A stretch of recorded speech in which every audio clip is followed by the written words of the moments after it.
Sir ನಮಸ್ತೆ, ನಾನು S K ಕುಪ್ಪಸ್ತ್, Vivekananda ಯೋಗ ವಿಜ್ಞಾನ ಕೇಂದ್ರ, ಬಾಗಲಕೋಟೆಯಿಂದ ಮಾತಾಡ್ತಾ ಇದ್ದೀನಿ. ಒಂದ್ಸಲ ಒಬ್ಬ ಹುಡುಗ, ಯುವಕ, 29 ವರ್ಷದ ಹುಡುಗ ಸ್ವಾಮಿ ಸುಖಬೋಧಾನಂದಜಿಯ ಅವರ ಆಶ್ರಮಕ್ಕೆ ಬರ್ತಾನೆ.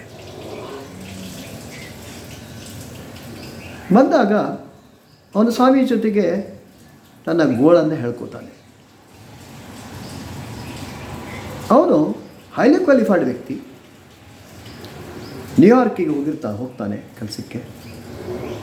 ಅವನ ಹತ್ರ ಹೋದ ಕೂಡಲೇ ಅವನ ಹೆಂಡತಿ ಅವನಿಗೆ ಡೈವರ್ಸ್ ಕೊಟ್ಬಿಟ್ಟಿರ್ತಾಳೆ. ಅದಕ್ಕೆ ಅವನು ಸ್ವಾಮೀಜಿ ಜೊತೆ ಹೇಳ್ತಾನೆ, ಸೊ ನನಗೆ ಸಿಕ್ಕಾಬಿಟ್ಟೆ, I am suffering from depression, ಖಿನ್ನತೆಯಿಂದ ಬಳಲ್ತಾ ಇದ್ದೀನಿ, ಏನು ಮಾಡೋದು ಗೊತ್ತಾಗ್ತಾ ಇಲ್ಲ, ಜೀವನನೇ ಬೇಜಾರಾಗಿಬಿಟ್ಟಿದೆ. ಸ್ವಾಮೀಜಿ ಹೇಳ್ತಾರೆ, ಯಾಕೆ ನೀನು ಇನ್ನೊಂದು ಮದುವೆ ಮಾಡ್ಕೋಬೋದಲ್ವಾ ಅಂತ. ನನಗೆ 29 ವರ್ಷ, ಯಾರು ಹೆಣ್ಣು ಕೊಡ್ತಾರೆ ನನಗೆ ಈಗ ಅಂತ. ಅದಕ್ಕೆ ಸ್ವಾಮೀಜಿ ಹೇಳ್ತಾರೆ, ಅಲ್ಲಪ್ಪ ನೋಡು, ಆ ಜಿರಳೆಗಳು ಸಹಿತ ಸೊ ಇದನ್ನೇ ಹೊಂದಿರ್ತಾವೆ, ಸಂಗಾತಿಗಳನ್ನೇ ಹೊಂದಿರ್ತಾವೆ, ಬೇರೆ ಬೇರೆ ಸಂಗಾತಿಗಳು.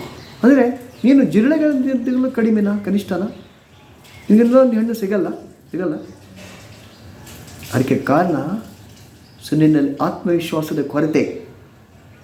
ನನಗೆ ಯಾರೂ ಸಿಗಲ್ಲ, ಸೆಲ್ಫ್ ಎಸ್ಟೀಮ್, ಆತ್ಮಗೌರವ, ಅದನ್ನು ನೀನು ಕಳ್ಕೊಂಡಿದ್ದಿ. ಅದಕ್ಕೆ ನಿನ್ನಲ್ಲಿ ಆತ್ಮವಿಶ್ವಾಸ ಬೆಳಿಬೇಕಾದ್ರೆ ಇದನ್ನೆಲ್ಲ ಬಿಡಬೇಕು. ಖಿನ್ನತೆ, ಚಿಂತೆ, ಇದನ್ನೆಲ್ಲ ಬಿಡಬೇಕು. ಹೊಸ ಕಾರ್ಯಕೌಶಲ್ಯಗಳನ್ನು ಬೆಳೆಸ್ಕೋಬೇಕು. ಯಾವುದು ಚಿತ್ರಕಲೆ ಇರ್ಬೋದು, ಸಂಗೀತ ಇರ್ಬೋದು, ಅಡುಗೆ ಮಾಡೋದಿರ್ಬೋದು, ತೋಟಗಾರಿಕೆ ಇರ್ಬೋದು, ಬೇರೆ ಬೇರೆ ಹವ್ಯಾಸಗಳನ್ನು ಬೆಳೆಸ್ಕೋಬೇಕು. ಕಾರ್ಯಕೌಶಲ್ಯತೆ ಅಂತ ಸ್ಕಿಲ್ಸ್ ಜೊತೆಗೆ ಹೊಣೆಗಾರಿಕೆ, ಕೆಲವು ವಿಷಯಗಳನ್ನು ಜವಾಬ್ದಾರಿ ತಗೊಳ್ಳಿಕ್ಕೂ ಕಲಿಬೇಕು. ಆವಾಗ ನಿನ್ನಲ್ಲಿ ಆತ್ಮವಿಶ್ವಾಸ ಬರುತ್ತೆ, ನಿನಗೆ ಯಾವುದೇ ಸಮಸ್ಯೆಗಳು ಇರಲ್ಲ. ಧನ್ಯವಾದ.